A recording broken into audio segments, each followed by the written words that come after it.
Alright, so I have the camera set up in shorts mode now, so I can hopefully introduce my videos in a different way. Next week's video is the Franklin. This week's video is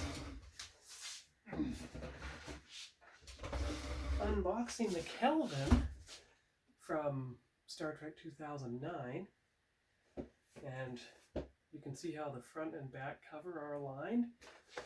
Of course, the cover of the Kelvin is actually, the Franklin, is misaligned.